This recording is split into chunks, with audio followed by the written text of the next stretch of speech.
നമസ്കാരം പ്രിയമുള്ളവർ, എല്ലാവർക്കും ഒരിക്കൽ കൂടി എൻ മീഡിയയിലേക്ക് ഹാർദമായ സ്വാഗതം. വിവാദമായ ഗോപൻ സ്വാമി സമാധി കേസിൽ അദ്ദേഹത്തിൻ്റെ കുടുംബം, അദ്ദേഹത്തിൻ്റെ മക്കൾ ഹൈക്കോടതിയെ സമീപിച്ചുവെങ്കിലും ഹൈക്കോടതിയും അവർക്ക് അനുകൂലമായല്ല നീങ്ങുന്നത് എന്ന സ്ഥിതിവിശേഷമാണ് ഉള്ളതെന്ന് ദൃശ്യമാധ്യമങ്ങൾ റിപ്പോർട്ട് ചെയ്യുന്നുണ്ട്. പ്രത്യേകിച്ചും ഹൈക്കോടതി മരണത്തിലെ ദുരൂഹത നീക്കണം എന്നാവശ്യപ്പെടുകയാണ്. പ്രത്യേകിച്ചും അതുമായി ബന്ധപ്പെട്ട് സംസ്ഥാന സർക്കാരിന് ഹൈക്കോടതി നോട്ടീസ് അയച്ചതായിട്ടുള്ള വാർത്തകളാണ് ദൃശ്യമാധ്യമങ്ങൾ കാണിക്കുന്നത്. പ്രത്യേകിച്ചും മരണ സർട്ടിഫിക്കറ്റ് ഹാജരാക്കണമെന്ന രീതിയിൽ ഹൈക്കോടതിയുടെ നിർദ്ദേശമുണ്ടാകുന്നു. മറ്റൊന്നുകൂടിയുണ്ട്, മരണത്തിലെ ദുരൂഹത നീക്കുക.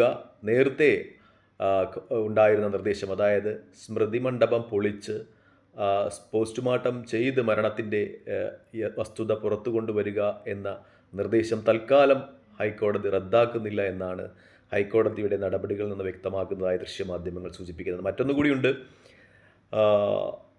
ഗോപൻ സ്വാമിയുടെ മക്കളുടെ ആരോപണം നാട്ടുകാർ തള്ളിക്കളയുന്നതായിട്ടാണ് റിപ്പോർട്ടുകൾ വരുന്നത്. പ്രത്യേകിച്ചും ഗോപൻ സ്വാമിയുടെ മക്കളുടെ ആരോപണം ഉണ്ടായിരുന്നത് ആ പ്രദേശത്തെ മതപരമായ ചില പ്രശ്നങ്ങളുടെ പേരിലാണ് തങ്ങൾക്കെതിരെ ആരോപണമുണ്ടാകുന്നത്. ആ പ്രദേശത്തെ ചില മുസ്ലിം കുടുംബങ്ങൾ തങ്ങൾ ഉണ്ടാക്കിയ അമ്പലവുമായി ബന്ധപ്പെട്ട് എതിർപ്പ് പ്രകടിപ്പിച്ചിരുന്നു. ആ കോവിലുമായി ബന്ധപ്പെട്ട് അവർക്കുള്ള എതിർപ്പാണ് ഈ സ്മൃതി മണ്ഡലം തകർത്ത് അവരുടെ മതവിശ്വാസങ്ങളെ വ്രണപ്പെടുത്തുവാനുള്ള ശ്രമവുമായി ബന്ധപ്പെട്ടുണ്ടായത് എന്ന രീതിയിലൊക്കെ ആരോപിച്ചിട്ടുണ്ടായിരുന്നു. ഈ സ്മൃതി മണ്ഡപത്തിനെതിരെ പരാതി കൊടുത്തത് അങ്ങനെ മുസ്ലിം സമുദായാംഗങ്ങളാണ് എന്നൊരു ആരോപണം ഉണ്ടായിരുന്നു. ചില ഭാഗത്തു നിന്ന് ചിലപ്പോഴൊക്കെ ക്രിസ്തു മതവിശ്വാസികളായ ഗോപൻ സ്വാമിയുടെ സഹോദരിമാരാണ് ഇത്തരം ആരോപണങ്ങളുമായി മുന്നോട്ട് പോയതെന്നൊക്കെ ആരോപണങ്ങളുണ്ടായിരുന്നു. പക്ഷേ ആ പ്രദേശത്തെ ജനങ്ങൾ മതേതരത്വം മുൻനിർത്തി തന്നെ ഇത്തരം ആരോപണങ്ങൾ നിഷേധിക്കുകയാണ്. പ്രത്യേകിച്ച് ഇന്ന് ഒരു വാർത്താ ചാനൽ ആ പ്രദേശത്തുകാരനായ യേശുദാസൻ കൊടുത്ത ഒരു അഭിമുഖ പ്രകാരം ആ ക്ഷേത്രത്തേക്കുള്ള വഴി നൽകിയത്, ശിവക്ഷേത്രത്തേക്കുള്ള വഴി നൽകിയത് ഒരു മുസ്ലിം മതവിശ്വാസിയാണെന്ന ഒരു സത്യം കൂടി യേശുദാസൻ എന്ന് പറയുന്ന സമീപവാസിയുടെ അഭിമുഖത്തിൽ നിന്ന് വ്യക്തമാകുന്നു. അപ്പോൾ അവിടെ ഒരു സാമുദായിക പ്രശ്നമല്ല, അവിടെ ഒരു മതപരമായ പ്രശ്നമല്ല ഉണ്ടായത് എന്ന് വ്യക്തമാണ്. മറ്റൊന്നുകൂടി ദൃശ്യമാധ്യമങ്ങൾ പുറത്തു കൊണ്ടുവരികയാണ്. ഇത് ഹിന്ദുമത വിശ്വാസി തന്നെയായ വിശ്വനാഥൻ എന്ന ആളാണ് ഈ മരണവുമായി ബന്ധപ്പെട്ട, ഈ സമാധിയുമായി ബന്ധപ്പെട്ട ദുരൂഹത പുറത്തു കൊണ്ടുവരണം എന്ന പേരിൽ പരാതി കൊടുത്തത് എന്ന ഒരു റിപ്പോർട്ട് കൂടി പുറത്തു വരുമ്പോൾ ആ പ്രദേശത്തെ സാമാന്യ ജനങ്ങളെല്ലാം തന്നെ ഈ സമാധിയുമായി ബന്ധപ്പെട്ട ദുരൂഹത പുറത്തു കൊണ്ടുവരണം എന്ന ഒരു അടിയുറച്ച വിശ്വാസത്തിലാണ്. അതിൽ ജാതിയോ മതമോ വർണ്ണമോ വർഗമോ ഒന്നുമില്ല.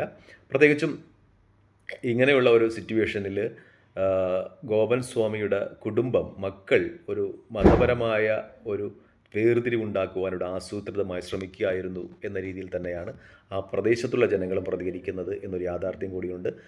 മിക്ക ഹൈന്ദവ സംഘടനകളും ഇതിനോട് അനുബന്ധിച്ച് അവർക്ക് പിന്തുണയൊന്നും കൊടുക്കാതിരിക്കുമ്പോൾ ഹിന്ദു ഐക്യവേദി മാത്രമാണ് ഇവർക്ക് ഇത്തരം ഒരു പിന്തുണ കൊടുക്കുന്നത് എന്നൊരു യാഥാർത്ഥ്യം കൂടിയുണ്ട്. മറ്റു സാധാരണ ഹൈന്ദവ പുരോഹിതന്മാരും അതുപോലെ സമുദായ അംഗങ്ങളുമൊക്കെ ഇതിന് പിന്നിലുള്ള ദുരൂഹത നീക്കണം എന്ന അഭിപ്രായക്കാർ തന്നെയാണ് എന്ന രീതിയിൽ തന്നെയാണ് റിപ്പോർട്ടുകൾ പുറത്തു വരുന്നത്. മറ്റൊന്ന്, ഈ മരണപ്പെട്ടുപോയ അഥവാ സമാധിയായി എന്ന കുടുംബം അവകാശപ്പെടുന്ന ഗോപൻ സ്വാമിയുടെ സഹോദരിയുടേതാണ്. അവർ പറയുന്നത് ഗോപൻ സ്വാമിയുമായിട്ട് കഴിഞ്ഞ 4 വർഷങ്ങളായി അവർക്ക് ബന്ധങ്ങളൊന്നുമില്ല, കണ്ടാൽ മിണ്ടാറില്ല.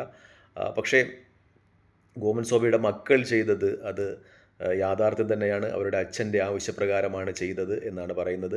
പക്ഷേ വീഡിയോ ഒന്നും എടുക്കാതെ ചെയ്തതുകൊണ്ടാണ്, അല്ലെങ്കിൽ തെളിവായിട്ട് വീഡിയോ ഒന്നും എടുക്കാതെ ചെയ്തുകൊണ്ടാണ് ഗോപൻ സ്വാമിയുടെ മക്കളെ സമൂഹവും മാധ്യമങ്ങളുമൊക്കെ പഴിക്കുന്നത് എന്നാണ്. പിന്നെ അവർക്ക് മറ്റൊരു പരാതി കൂടി ഉള്ളത്, അറിയിക്കാതെ ജസ്റ്റ് ഒന്ന് പറഞ്ഞിട്ട് പറയാതെ സമാധി ആയതിലാണ്. ജസ്റ്റ് ഒന്ന് സെൻഡ് ഓഫ് ഒക്കെ നടത്തി, ഒരു പാർട്ടിയൊക്കെ നടത്തിയിട്ട് സമാധി ആയിരുന്നുവെങ്കിൽ സഹോദരിക്കും പ്രശ്നമില്ലായിരുന്നു എന്ന രീതിയിലാണ് സൂചിപ്പിക്കുന്നത്. ആകെ മൊത്തം ഒരു കോമഡി ടൈപ്പിലോട്ട് ഈ സമാധി മാറുന്നതായിട്ടാണ് ഇപ്പോൾ കാണുന്നത് ഒരു രംഗം എന്ന് വെച്ചാൽ. എന്തായാലും ഒരു സാമുദായിക പ്രശ്നം തന്നെ അവിടെ ഉടലെടുക്കാൻ ശ്രമിക്കുന്നത് കൊണ്ട് പ്രശ്നങ്ങൾ കൂടുതൽ വ്യക്തമായി പരിഹരിക്കപ്പെടും എന്ന് പ്രാർത്ഥിക്കാം. പ്രത്യേകിച്ചും കേരളത്തിൻ്റെ ബൗദ്ധിക നിലവാരം പുലർത്തുന്ന സമൂഹം ഇതൊരു മതപരമായ പ്രശ്നം ഏറ്റെടുത്തിട്ടില്ല. ഒരു തമാശ കലർന്ന രീതിയിലാണ് എല്ലാവരും ഇത് വീക്ഷിക്കുന്നത് എന്നൊരു യാഥാർത്ഥ്യം കൂടിയുണ്ട്. മതമൈത്രിക്ക് യാതൊരു ഭംഗവും വരുത്തുവാൻ ഇത്തരം കപടന്മാരുടെ ഇടപെടലുകൾക്ക് കഴിയുന്നില്ല എന്ന ഒരു യാഥാർത്ഥ്യം കൂടി നിൽക്കുന്നുണ്ട്. നന്ദി, നമസ്കാരം. ജയ് ഹിന്ദ്. വീഡിയോ ഇഷ്ടപ്പെടുന്നുണ്ടെങ്കിൽ ലൈക്ക് ചെയ്യുക, ഷെയർ ചെയ്യുക, കമൻറ്റ് ചെയ്യുക. മറ്റൊരു വീഡിയോയുമായി കാണുന്നതൊരു പ്രാർത്ഥനയിൽ ഉൾപ്പെടുത്തുക. ജയ് ഹിന്ദ്.